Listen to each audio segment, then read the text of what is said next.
에서 우리가 나눴던 거는 하나님께서 계속 이야기하는 하나님의 계시 나타냅니다. 하나님께서 본인을 나타내셨어요. 그러면서 어디로요? 일반적으로 그리고 특별하게. 일반적으로는 존재하심입니다. 즉 모든 사람은 핑계할 수 없는 게 존재함입니다.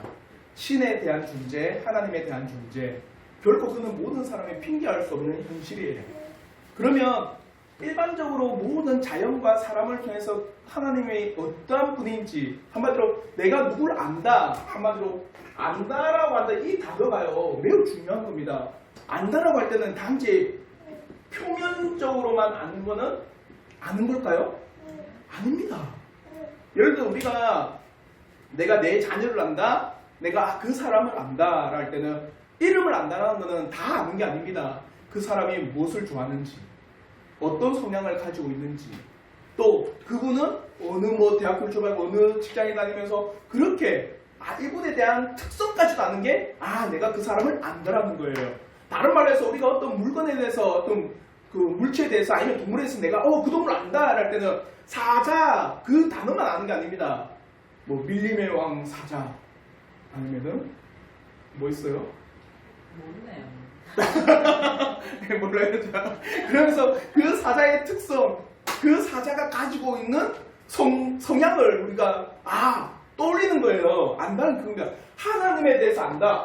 존재 아는 게 아닙니다. 그러면은 하나님에 대한 그 특성, 성품, 하나님의 본질, 하나님의 작정, 이 모든 것을 통해서 하나님을 안다라고 하는 거예요. 그러면 이 특성, 성품, 본질, 작정, 성리 이 모든 것이 어디에 있을까? 그게 바로 특별히 계신 성경이 있다는 거예요.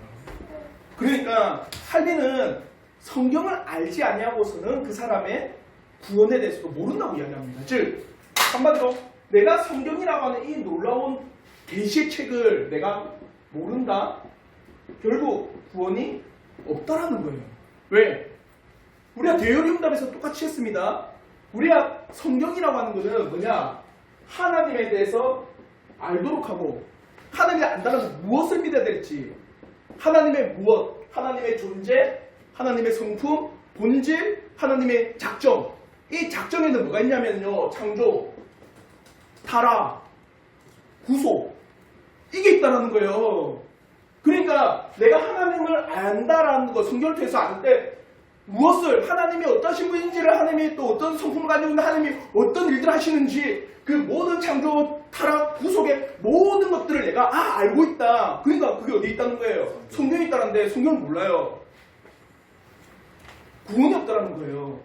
칼빈도 그걸 보면서 성경에 무지한 사람이, 그 사람이 과연 구원이라는 게 있을까? 없다는 거예요. 그래서 성경을 정말 중요하게 여겼어요. 그래서 그 칼빈의 기독교 강요 이 보면은 이렇게 나와 있습니다. 성경이 하나님을 깨닫는 확실한 수단이다. 내가 하나님을 안다면은 무엇을 봐라? 성경을 봐라. 그리고 그 앞에 뭐라 했냐면요. 한 사람도 예외도 없이 모두에게 자신의 인재를 그의 피조물들 속에서 보여주셔서, 한 사람도 예외 없이, 한마디로 뭡니까? 한 사람도 예외 없이 일반 은총으로 자신을 나타내셨어요. 그래서 어떠한 사람도 핑계할 수 없도록 그렇게 하셨는데, 그러면 그렇게 신적인 계시를 일반적으로 우리가 깨달았다면 더 중요한 건 뭘까요? 그분은 과연 누구냐? 그게 안 더 중요해요. 그래서 뒤에 이렇게 이야기합니다. 하나님께서 그의 말씀이라는 빛을 덧붙여 주셔서 사람에게 그 자신을 알게 하여 구원에 이르도록 하셨다. 그러니까 하나님에 대한 놀라운 특별 계시를 통해서 사람은요 구원이라고 하는 놀라운 은혜를 얻는 거예요. 그래서 제가 질문에 하나님을 알기 원하는 사람이 반드시 성경을 봐야 되는 이유가 뭔지 답을 적을 수 있습니다. 왜 성경을 봐야 됩니까? 하나님이 누군지 알고, 그러고서 우리가 어떻게 하기 위해서? 그 구원을 위해서. 하나님이 누군지를 내가 성경을 통해서 알고, 그로 말미암아 내가 구원은 놀라운 은혜를 잊고자 합니다. 그래서 성경은요 반드시 봐야 돼요. 그래서 질문도 성경이라고 하는 안경이 우리에게 필요한 이유도 있습니다. 구원의 필요성 때문에. 성경이라고 하는 이 안경을 봐야 돼요. 성경이라고 하는 이 안경을 가지고 뭡니까? 우리의 구원의 필요성을 봐야 됩니다. 그래서 성경이라고 하는 정말 뺄래야 뺄 수 없는 위대한 책입니다. 그래서 제6장에 창조주 하나님께로 나아가는 데는 성경이라는 안내자와 교사가 필요합니다. 그래서 성경은 뭐라느냐? 하나님을 깨닫는 확실한 수단입니다. 하나님의 자기의 계시입니다. 그래서 성경을 통해서 뭐냐? 하나님에 관한 각가지 혼란스러운 지식을 우리 마음에 제대로 모아주며 우리의 뭘 몰아낸다? 우둔함, 어리석음을 몰아내고 참되신 하나님을 분명하게 보여주는 것이 바로 성경이다. 그래서 성경은 믿음을 어떻게 해요? 명확하게 한다. 또 인간의 모든 견해들을 무한은 가능한 확고한 믿음을 허락하신다. 믿음을 어떻게 해요? 명확하고 믿음을 허락하는 게 뭐다? 성경이에요. 그래서 하나님께서는요 이거 있습니다. 분명히 성경에서는요 하나님이 어떻게 구원하시느냐 분명히 성경에 기록되어 있어요. 성경에 대한 메시아를 믿고 어디에 성경에 기록된 그래서 누굴 통해서 성령을 통해서 믿게 해주셔야지 뭘 얻는다? 구원을 얻어요. 다른 말로 해서 성경에 게시된 그 믿음이 없다. 그 사람에게는 구원이 없는 거예요. 그걸 성령께서 믿게 해주시는 겁니다. 그 방법에는 구원 얻을 방법이 안 놔두셨어요. 하나님께서.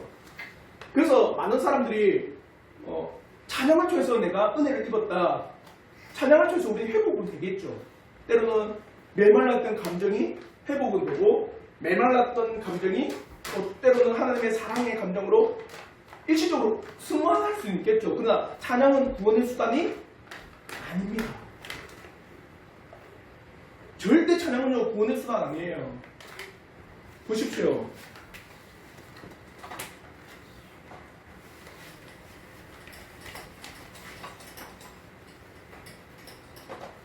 찬양이라고 하는 거는 뭡니까? 내가 구원 받기 위해서 아니면 내가 구원 얻었기 때문에 뭘까요?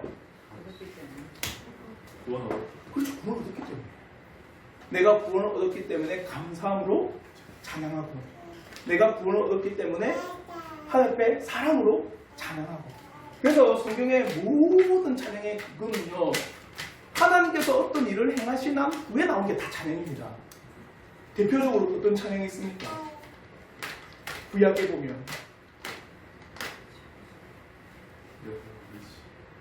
홍해를 쫙 가르고 나서 미리암이 속옷치며 장춤 찬양해요.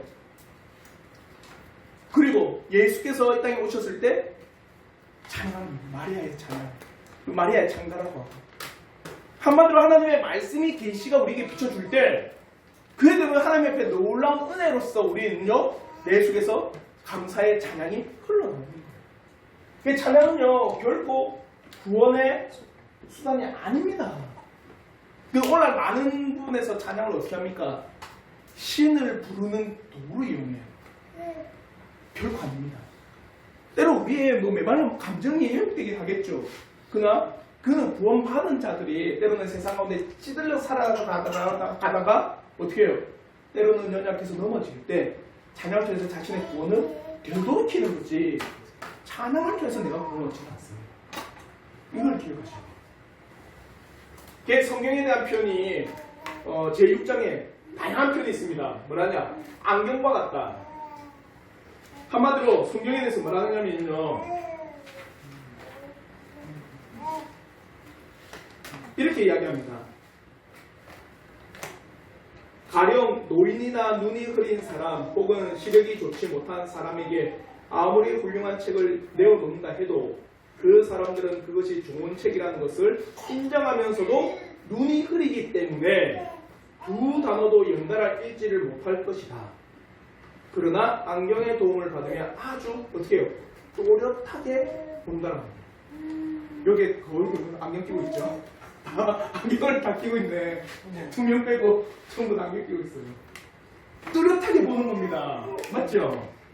그러니까 칼빈이 성경을 뭐 했냐면 자연의 위대한 거 알겠다, 인정한다. 자연의 이 위대한 거는 단지 우리가 안경을 벗고 있는 거다. 하나님에서 흐릿하게 보는 거예요. 근데 성경이라는 거는 놀라 안경으로서 우리에게 딱 들어와서 하나님이 어떠하신 분인지를 이 성경이라는 안경을 통해서 어떻게 해요? 명확하고 또렷하게 볼 수 있도록 한다는 거예요. 그래서 성경을 안경과 같다. 또 재밌는 표현이 있습니다. 성경을 실과 같대, 실. 그래서 기독교 강의에 보면 이렇게 이야기합니다.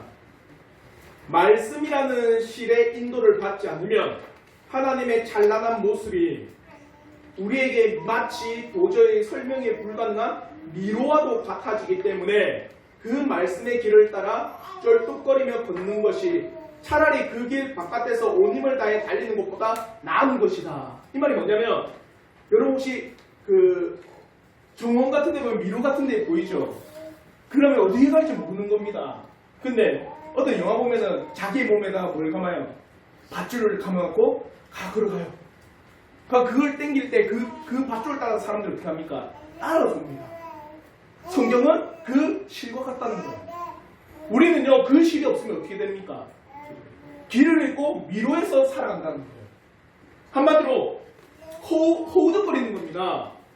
이 인생이 이 땅에서 하나님을 알기를 허우적대면서 방황하는 거예요. 근데 성경이라는 실이 있으니까 그 실을 따라 우리는요, 때로는 실이 느슨해서 넘어질 수도 있지만 그 실을 따라 어그저그저 걷는 게 안전하다. 또 성경에 대해서 표현은 뭐냐? 자녀들의 특별한 보다 학교다. 학교는 뭡니까? 배우고 가르치고 깨닫게 하고 알려주고 보여주고, 성경이 하나님에 대해서 깨닫게 하고 보여주고 가르쳐주고 알려주는 게 성경이라는 학교입니다. 그래서 성경을 통해서 깨닫는 교리가 있어요. 뭐냐? 첫째, 하나님은 창조주십니다. 그와 더불어 두 번째는 하나님 앞에 범죄하여 타락한 존재라는 사실. 우리는 타락한 존재입니다. 그리고 세 번째 뭐냐? 구속주, 구원에 대해서 알려주십니다. 한마디로 성경을 통해 세 가지를 압니다. 뭐랍니까? 창조. 그와 더불어 타락. 또 구속. 창조는 1장부터 2장 맞죠? 타락은 3장, 회복은 전체 나머지. 그 요한계시록 집에 가셔서 창세기 1장 2장과 요한계시록 20장 21장 보십시오. 똑같아. 그 중간에 우리의 뭡니까? 구원에 대한 놀라운 은혜가 다 기록되어 있습니다. 한마디로 하나님께서 창조하신 이 모든 것들을 계시록 21장 21장을 같이 만들어놨어요. 회복되실 것, 그 사이에 어떻게 회복될지에 대한 내용을 기록한 게 뭡니까? 성경입니다. 그래서 성경을 어떻게 본다? 이런 표현, 구속사적 성경을 봐야 된다. 한마디로 성경을 과학책이나 성경을 위대한 인물책이 아니라 하나님께서 창조하신 이 창조를 어떻게 회복할지 놀라운 구속의 역사 가운데서 이걸 뭘 봐라? 성경을 보라. 위대한 겁니다. 그래서 자연과 성경은 뭐냐? 자연은 하나님의 역사하심을 두 눈으로 진지하게 바라보게 하지만 성경은 분명하게 하나님이 누구이신지에 대해 명확하게 가르쳐주는 더 큰 유익이 있다. 한마디로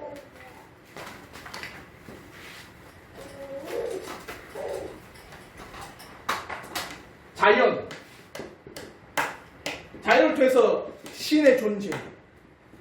그래서 어디로? 성경으로 인도합니다. 성경을 통해서 확실히 명확히 하나님이 누구신지를 깨닫습니다. 똑같아요. 율법은 뭘 봅니까? 죄를 보게 합니다. 그 율법을 통해서 누구를 보게 합니까? 복음, 그리스도를 보게 합니다. 율법이 없으면 우린 그리스도 안 봅니다. 내가 죄인이 아닌데 왜 그리스도를 봅니까? 찾질 않아요. 율법을 통해서 우리는 뭘 깨닫습니까? 죄를 깨달아요. 아, 내가 죄인이구나. 그럼 죄인인 나에게는 뭐가 있다? 심판이 있다. 그럼 그 심판을 나는 어떻게 피해야 된다? 내 스스로 피할 수가 없다. 그러면 그 심판을 피하게 하는 메시아, 구원자, 우리의 놀라운 주 예수 그리스도를 보게 한다. 복음이다. 그러니까 율법을 통해서 죄를 깨닫고 복음으로 나가게 하는 겁니다. 자연을 통해서 신의 놀라운 존재를 안다면 그 신이 누군지 성경을 통해서 하나님 앞에 명확하게 깨닫는 거예요. 그게 자연과 성경은요, 하나님을 보지 못하는, 명확하게 보지 못하는 그것들을 성경을 통해서 명확하게 깨닫게 하는 은혜가 있는 거예요.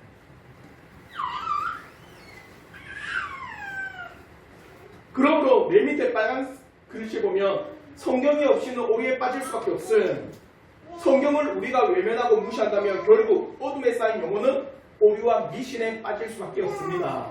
그러니 모든 신앙의 근본, 모든 신앙의 근거, 모든 신앙의 명확한 기준은 뭘 삼아라? 성경을 삼아라. 신앙뿐만 아닙니다. 교회도 마찬가지예요. 어떤 집사님의 전화를 받고 여러 가지 이야기가 나요. 교회가 자기가 오만때가 색깔을 다 가지고 계신 거예요. 한마디로 정말 재미있게 뭐라 하냐면 교회는 몇 명 되면은 좀 활발하고 활동적이고 자연 다 개사해봤대요. 그리고 교회가 어떤 일들, 어떤 작정들, 또 어떤 수많은 행사들, 어떤 걸 해야지 유익한지를, 또 뭐가 있어야 될지를 다 뭡니까? 앉아서 그걸 연구했대요. 제가 한마디 했습니다. 교회의 본질은 무엇입니까? 교회의 본질은 이야기하자고 외적인 것들을 이야기해봤자 아무 소용이 없어요. 교회의 본질은 뭡니까? 한마디로 우리가 아무리 외적으로 막 열심히 하고 외적으로 엄청 뛰어난 일들을 해도 그게 성경에 부합하지 않으면 소용이 없는 거예요. 교회의 모든 기준과 우리의 신앙의 모든 기준은 성경으로 삼으셔야 돼요. 그러면 이 페이지에 보시면 밑에 성경을 깨닫기 위해서 어떻게 됩니까? 성경을 깨닫기 위해서는 말씀의 참저자인 성령 앞에 나가야 돼요. 그래서 여러분 이것도 참 기억하시면 좋습니다. 웨스민스터 우리가 7문 했잖아요. 8문, 9문, 10문, 11문이 삼위일체 하나님입니다. 그러면 각각의 역할이 있으세요. 성부, 계획, 뜻을 세우시겠죠. 성자, 뭘 하실까요? 계획, 뜻을 어떻게 할까요? 이루십니다. 그러면 성령께서는 어떻게 할까요? 이 모든 계획, 뜻을 이룬 것을 어떻게 할까요? 그렇죠. 깨닫고 알고 믿도록 하시는 거예요. 한마디로 여러분에게 믿음을 주시는 누군지 아세요? 성령이에요. 성령님께서 여러분에게 믿음을 주시고 성령님께서 여러분을 알게 하시고 깨닫게 해주십니다. 그러면 자요, 성령을 통해서 지어진 책이 뭡니까? 성경입니다. 그러니까 성경의 저자는요 성령이세요. 그러면 성경을 깨닫기로 한다. 성경을 내가 믿기로 한다. 누가 믿게 해주셔야 됩니까? 성령입니다. 그래서 칼빈은요 뭡니까? 7장에 이렇게 이야기합니다. 성령의 증거가 성경의 권위의 확립에 필수적이다. 성경의 신빙성이 교회의 판단에 달려있다는 논리는 사악한 거짓말이다. 한마디로 성경이라고 하는 이 놀라운 책, 이게 하나님의 말씀입니다. 하나님이 누구신지 알려줍니다. 구원입니다. 진리입니다. 하나님의 참된 놀라운 은혜의 책입니다. 이걸 누가 믿게 해주나? 성령이 믿게 해주셔야 되는데 그 당시에 뭘 했냐면 누구의 기준? 교회의 기준이 때문에. 한마디로 교회가 이것을 어떻게 해요? 맞다 해야지만 되는 거라고 생각합니다. 그럼 성경 위에 뭐가 있는 거예요? 교회가. 교황이 이거는 성경입니다. 이래 줘야지만 그것은 성경으로 인정이 됩니다. 그걸 칼빈은 지금 그게 옳다고 이야기를 합니다. 교회도 어디에 아래 있어야 될까요? 성경 아래 있어야 됩니다. 교회 위에 성경이 있어요. 성경의 기준으로서 교회를 모든 상황을 파악하고 분별하고 교회가 살펴봐야 되는 거예요. 그래서 배경을 쭉 한번 읽어보시면 로마 카톨릭 교회의 그 판단의 성경이 좌지우지됐던 그 현실에서 칼빈은 성경의 명확한 기준에 대한 믿음과 알은 성령으로서 통해서 우리에게 주어져야 된다라고 이야기하는 겁니다. 그래서 많은 사람들이 칼빈을 오해하는 한 부분도 뭐냐면 칼빈이 뭔가 교리와 이 지성적인 그런 수많은 순서적인 그런 것 때문에 칼빈은 지성적인 사람이고 성령에 대해서 무지한 사람이다. 그래서 기독교 강요 보면요 제일 안 나오는 부분이 성령에 대해서는 거의 없습니다. 그래서 성령에 대해서 너무 소외한 거 아니냐. 근데요 곳곳에 뭐라고 하는지 아세요? 성령에 대해서 인정을 합니다. 그걸 뭐냐? 기본적으로 칼빈은 성령을 어떻게 한 거예요? 인정하고 들어간 거예요. 성령께서 너희들에게 믿음을 주지 않으면 결코 이거는 기준조차가 안 되는 겁니다. 이미 우리가 신자다. 내가 거듭난 그리스도인이다. 내가 성경을 믿는다. 그러면 기본적으로 누굴 통해서 믿게 된다는 거예요. 성령을 통해서 믿기 때문에 그건 아예 배제를 넣은 겁니다. 말해봤자 이거는 뭐 이미 있는 건데 그래서 잘 언급을 안 하는 겁니다. 성경의 권위는요 성령을 계속 주어지는 거예요. 그래서 제가 질문을 달았습니다. 성경의 권위를 교회가 승인해 주어야 한다면 어떤 문제가 발생하는가? 어떤 문제가 생길까요?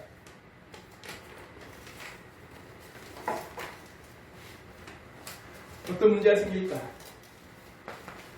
오늘날에 이게 확실하게 드러났습니다.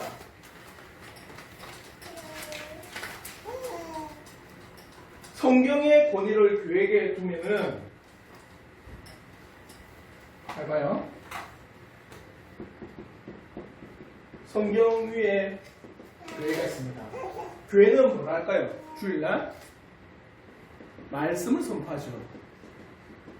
그게 성경의 기준이 될 필요가 없습니다. 교회가 위에 있다면. 무슨 말인지 알겠죠? 그러니까 교회에서 전하는 모든 말은 성경보다 뛰어난 거예요. 교회가 있다는 거예요. 그러니까 이단의 강설이든 잘못된 교리의 사상이든 상관이 없어요. 왜요? 성경을 누가 기준으로 삼기 때문에 교회가 성경 위에서 그것을 보기 때문에 그 교회가 어떤 말을 하든 진리가 되는 거예요. 이런 문제가 발생해 버려요. 특히 오늘날 한국 교회가 심각하게 있는 거예요. 그러니까 교회가 하는데 맞겠지. 교회가 그렇게 하는데 그는 틀린 게 없어. 더 심하게는 뭐라고 합니까? 여러분 아마 많이 들어보셨을 건데 목사님이 말했는데 뭐 이래 돼버리는 거예요. 그 가운데 누군가가 목사님 성경은 그렇지 않습니다. 여러분 어떻게 됩니까? 어떻게 될까요? 나를 공격한다고 생각합니다. 목사님 성경은 그렇게 기록되어 있지 않습니다. 성경의 말씀은 그렇지 않습니다라면은 거의 대부분의 사람이 뭡니까? 나를 공격하고 나를 업신여긴다 생각합니다. 결국에는 교회가 성경 위에 있다고 생각합니다. 결국 그럴 수 없습니다. 성경의 권위 교회로부터 온 것이 아니라 누구로부터? 하나님으로부터 온 것이므로 바로 성경의 권위가 있습니다. 지극히 은혜로 지극히 해로운 오류가 뭐냐? 교회의 동의가 있어야만 성경이 무게를 지니게 된다는 것. 교회가 동의해야지만 성경이 은혜가 된다는 것. 교회가 동의해야지만 성경이 진리가 된다는 건 지극히 해로운 오류다. 이것도 뭡니까? 신복음주의, 칼바르트, 칼바르트 들어보셨죠? 이거 통합의 위대한 어르신입니다. 칼바르트. 똑같아요. 신복음주의는 뭘 하냐면 나에게 감동이 되면은 하나님의 말씀이에요. 하나님의 말씀 위에 누가 있는 거예요? 나라고 하는 존재가 있는 거예요. 이래 돼버리는 거예요. 그 당시에도 교회가 인정해야 하고 교회가 그것을 승인해야지만 성경이 된다면 이런 일이 발생해버리는 겁니다.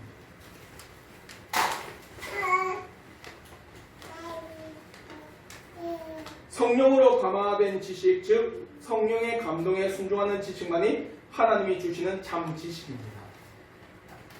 성령의 은밀한 내적 역사로 우리는 하나님의 말씀이 확실한 진리라는 사실과 우리 가운데 살아서 작용하는 생명의 말씀임을 확신하게 됩니다. 한마디로 하나님 성령께서 나에게 확실하게 이 말씀이 하나님의 말씀이라는 것을 감화시켜 주시면 우리는 그 말씀을 누구의 말로? 하나님의 말씀으로 인정하게 되어 있다는 거예요. 그러면 다르게 자요. 이게 왜 중요하고 계속 이야기하냐면 거듭난 자의 표상이거든요. 자, 제일 먼저 성령 하나님께서 감화를 주셔서 뭐가요? 성경이 하나님의 말씀임을 우리는 그 권위 앞에 인정합니다. 그러면 이 사람은 어떻게 할까요? 성경이 하나님의 말씀이니까 성경을 읽고 묵상하고 알고자 애쓰겠죠. 다른 말로 해서 성령의 감화를 주시고 성경이 하나님의 말씀임을 인정하는 사람 누굴까요? 구원받은 사람, 신자들. 아시겠죠? 신자들은 성령의 감화 가운데 하나님의 말씀임을 성경을 인정하는 겁니다. 그래서 그 말씀을 주야로 묵상할 뿐만 아니라 그 말씀을 사모하면서 읽고 나는 거예요. 다른 말로 성령의 감화가 없습니다. 그러면 뭘 인정 안 할까요? 성경을 인정하지 않습니다. 심각해요. 저 어떤 분하고 통화를 했는데 이렇게 이야기해요. 성경이 믿어지지 않는데요. 어떻게 해야 될까요? 그러면 뭐가 없는 겁니까? 성령의 감화가 없는 거예요. 그럼 그 사람은 어떤 사람이에요? 구원받지 못한 사람.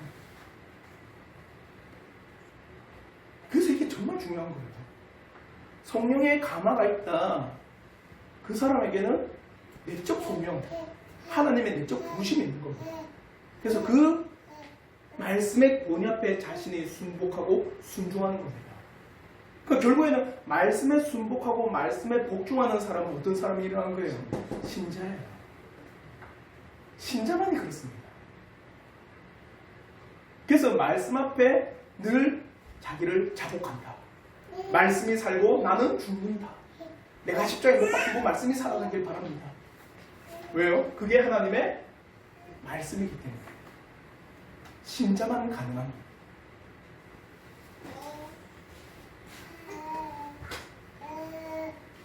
그래서 칼빈도 제7장에 재밌는 이런 표현을 합니다.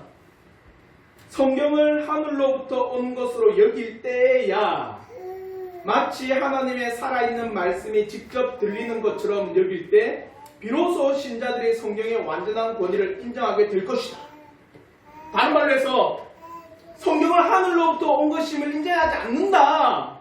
단지 인간이 만들어 놓은 책이고 고쳐야 될 책이고 인간이 기록된 역사적인 소위 말하면 탈무드와 같은 교훈서일 뿐이다. 그러면 결국에 그 사람은 어떻게 하는 거예요? 신자가 아니다.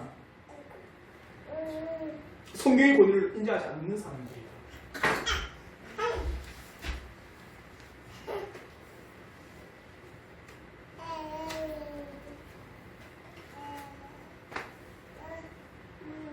진짜 중요한 거예요.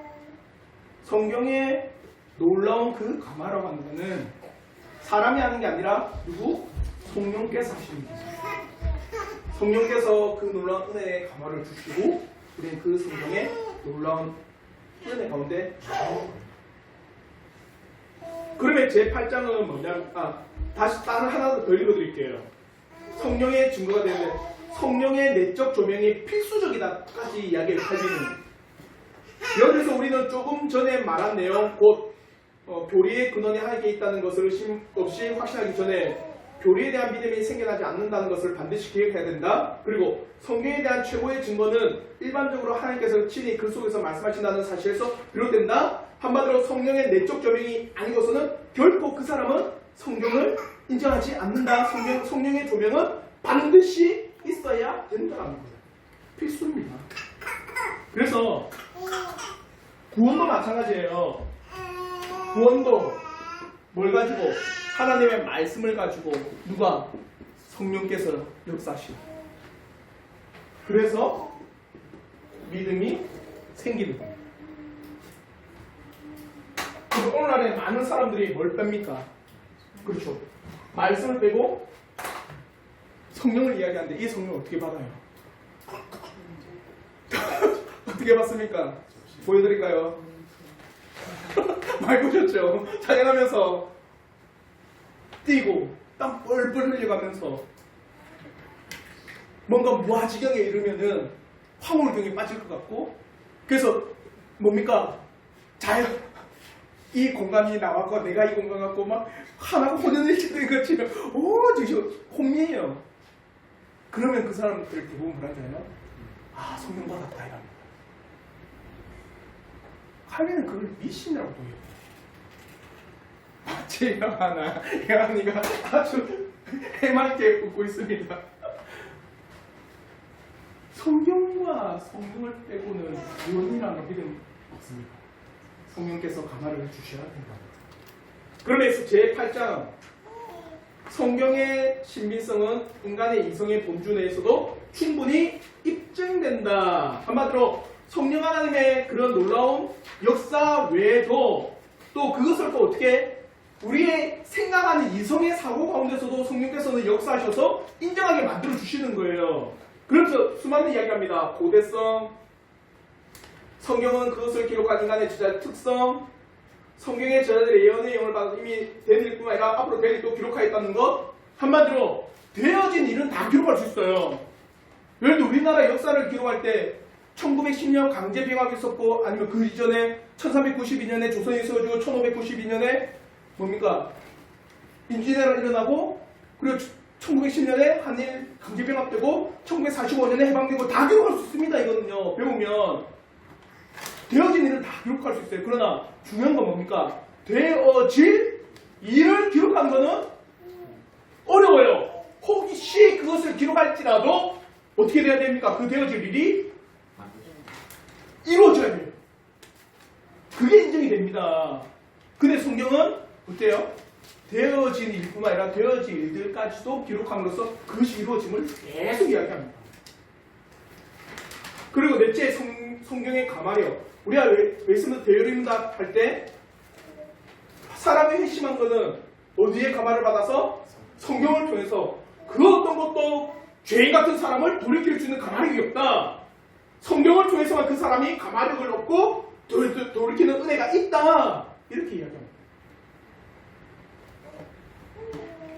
그게 성경의 자기 증거.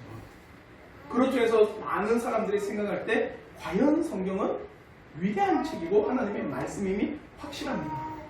오늘 제가 그 인스타에 짤을 봤는데 한 분이 신학생인지 모르겠지만 그런 표현을 하더라고요.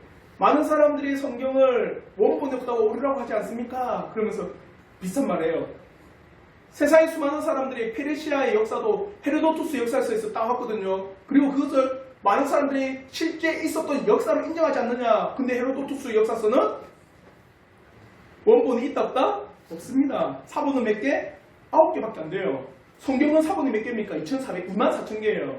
그리고 헤로도투스 역사서의 가장 최근에 소위 말하면은 원본을 기록하고 나서 사본의 그 역사까지 기간이에요. 900년 후에 기록된 게 최초의 사본입니다. 그러니까 원본과 사본의 기간이 몇 년이 흐른 거예요? 900년도 흐른 거예요. 조선왕조? 500년! 조선왕조가 두 번 왔다 왔다 갔다 할 때만에 사본적 역사예요. 근데 성경은 보십시오. 24,000개 그 사본 가운데 신약은요. AD 100년부터 130년 사이에 기록돼요. 몇 년 됩니까? 30년이에요. 뭐가 더 정확할까요? 뭐가 더 확실한 책일까요? 이런 걸 통해서도 우리는요, 충분히, 성경은 확실한 역사적 근거가 있는 책이구나. 그리고 존 브라이트의 그 이스라엘의 역사를 보면 역사적 근거하에 이 민족들의 이동들이 일어났다는 걸 고고학적으로 다 밝히고 있어요. 결국 성경은 사람이 꾸며낸 책이 절대 아닙니다. 성경은 하나님께서 자기를 계시하신 특별한 종의 책이에요. 그래서 성경에 대한 이 위대한 사실을 우리가 깨닫길 바랍니다. 그러기 위해서 성령께서 여러분에게 정말 감화를 주시길 바랍니다.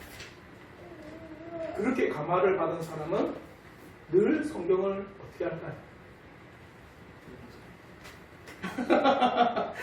끼고 살면은 참 해맞죠. 좋은데 우리의 인생이, 우리의 삶이 애도 봐야 되고 밥도 해야 되고, 맞죠? 피곤해. 애 보다가 피곤하니까 잠도 자야 되고, 그래 일어나 보니까 남편 왔네. 가면 저녁 먹고, 저녁보다 애 막 보다가 보면은 또 보면 10시네. 남편 내일 아침 직장 가야 되네. 자다가 또 일어나면 하루 쳇바퀴가 이렇게 돌아가는 것 같아요. 그래도 우리가 결코 뭡니까? 잊지 않는 것은 성경은 하나님의 말씀임을 잊지 않습니다. 그래서 하나님의 말씀이 성경을 통해서 우리는 위대한 하나님이 누구신지를 깨닫게 되는 은총이 있습니다. 이게 뭐냐? 6장부터 10장이 성경의 이야기인데 6장부터 8장까지가 성경은 이렇게 하나님의 정확한 책임이다를 알려주고 9장부터 10장은 그러므로 이 성경을 무시하는 사람들은 누구다? 가장 세게 말하면 이단이다. 그는 미신적이고 어리석은 사람들이다. 성경을 인정하지 않는 사람들. 그 이야기를 똑하기는 9장부터 10장 같은 생각합니다. 그래서 성경을 통해서 하나님을 알기를 바라는 마음이 있기를 진심으로 바라겠습니다. 아멘. 혹시 질문 있으시면 없으시 우리